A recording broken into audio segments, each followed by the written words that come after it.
नमस्कार साथियों, खोजराम IAS academy में आपका स्वागत है। मैं खेमेंद्र आपका स्वागत करता हूं। उम्मीद करता हूं आप लोगों की तैयारी बहुत बढ़िया तरीके से चल रही होगी। तो आज की स्पेशल वीडियो में हम लोग डिस्कस करने वाले हैं न्यू टोल रूल्स। यहाँ दोस्तों, यूनियन गवर्नमेंट ने अभी अभी कुछ नए टोल रूल्स और कुछ नए प्रावधान लाए गए हैं, उनके बारे में इस वीडियो में जानते हैं हम लोग। और अगर ये वीडियो आपको पसंद आता है और ये जानकारी अच्छी लगती है तो ज्यादा से ज्यादा इस वीडियो को शेयर कर देना। स्टार्ट करते हैं, क्या है नए टोल रूल्स और क्या चीज है जो आपको जाननी जरूरी है। तो new toll rules are part of revised national highway fee rules 2024 which is now will focus to pay as you go through the system based distance। मतलब इसमें ये कहा गया है कि जितना डिस्टेंस आप ट्रेवल कर रहे हैं उतना ही आपको टोल पे करना है। देखो, कई कई बार होता है आप सिर्फ टोल टैक्स आपने पार किया और आपको टोल देना पड़ गया, ठीक है ना। और आपने इतना डिस्टेंस भी ट्रेवल नहीं किया था आपके हाईवे में और ये समस्या आप लोगों को फेस करनी पड़ी।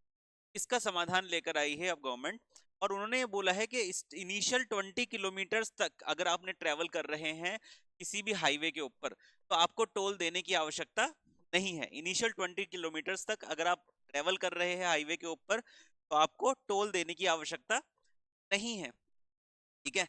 बिल्कुल, ये आ चुका है। ये यही चीज हम अभी हमने थोड़ी देर पहले ही पढ़ी। इसके बारे में कुछ और चीजें हैं जो कि हम यहाँ पे जान लेते हैं।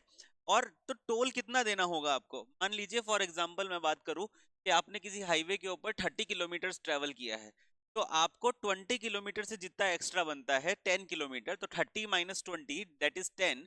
10 किलोमीटर का आपको टोल टैक्स देना होगा।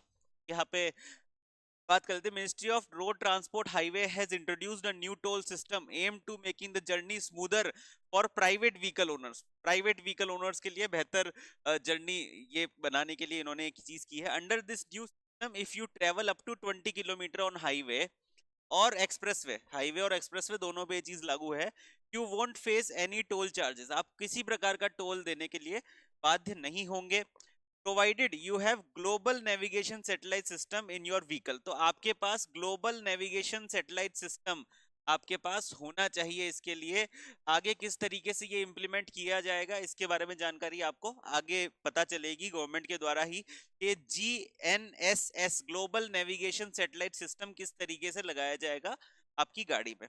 According to the recent notification, private vehicle owner with the working private vehicle owner जो कि GNSS में कार्य कर रहा है। अच्छा, इसमें एक और चीज है, कई सारे ऐसे लोग भी होंगे जो GNSS global navigation satellite system में कार्य कर रहे हैं, को एक्सेम्प्ट किया जाता है। मतलब उनको तो किसी प्रकार का टोल यहाँ पर नहीं देना होगा। GNSS जिनके पास है बेसिकली वो exempted from toll charges for the first 20 kilometre of their journey. मतलब आपने GNSS लगा लिया अपनी गाड़ी में, 30 किलोमीटर तक आपको टोल नहीं देना है डे, प्रत्येक दिन। This change will come after the ministry of road and transport and highway updated the national highway fees. तो ये इसको किस चीज को अपडेट किया है, 2008 का रूल था, 2008 के रूल को इन्होंने अपडेट किया है नेशनल हाईवे फी की रेट्स में, और ये अभी अभी इन्होंने चीज करी है। देखो, ये चीज मैंने आपको पहले भी बता दी थी। फ्रॉम नाउ अब क्या होगा, the fee will be calculated on the basis of actual distance travelled exceeded the 20 kilometre. जैसा कि एग्जांपल के तौर पे अगर आपने 30 किलोमीटर ट्रेवल किया है तो you will be charge for only 10 kilometre. तो आपको सिर्फ 10 किलोमीटर के लिए ही चार्ज किया जाएगा, ठीक है। तो GNSS बेस्ड टोल क्या होता है, new regulation officially called national highway fee. इसको क्या बोला गया, national highway fee amendment rules 2024 के अंतर्गत इसको लागू किया गया है, जिसके तहत ये ट्रैक करेगा कि आपने कितना डिस्टेंस ट्रेवल किया है और उस हिसाब से आपका टोल चार्जेस अप्लाई के उसके अंतर्गत आपके टोल चार्जेस अप्लाई होंगे। लास्ट स्लाइड है, इसको भी देख लेते हैं। The ministry of road transport highway earlier announced the pilot project GNSS based है and the pilot was conducted. अच्छा, इसको टेस्ट भी किया गया है। कहाँ टेस्ट किया गया है, conducted in national highway including Bengaluru Mysore. Bengaluru Mysore के बीच में इसको सबसे पहले कंडक्ट किया गया, टेस्ट किया गया नेशनल हाईवे 275 में। तो एग्जामिनेशन के लिए तैयारी कर रहे हैं उनके लिए एक इंपॉर्टेंट क्वेश्चन जाता है कि इसको सबसे पहले कहाँ पे कंडक्ट किया गया है। बेंगलुरु मैसूर के अंतर्गत इसको कंडक्ट किया गया, नेशनल हाईवे 275 जो कि कर्नाटका में है, कर्नाटका में है। एंड पानीपत हिसार, अच्छा एक और जगह इसको कंडक्ट किया गया, कहाँ पर, पानीपत हिसार हाईवे के ऊपर जो कि है नेशनल हाईवे 709 हरियाणा में। ये दो इंपॉर्टेंट पॉइंट है जो कि आप लोग यहाँ पे नोट डाउन कर सकते हैं। Indian road and transport highway minister Nitin Gadkari has earlier mentioned that the new system alongside the existing FASTag system, existing FASTag system के साथ में इसको इम्प्लीमेंट किया जाना है आगे, ये नितिन गडकरी जी यहाँ पे बताया है।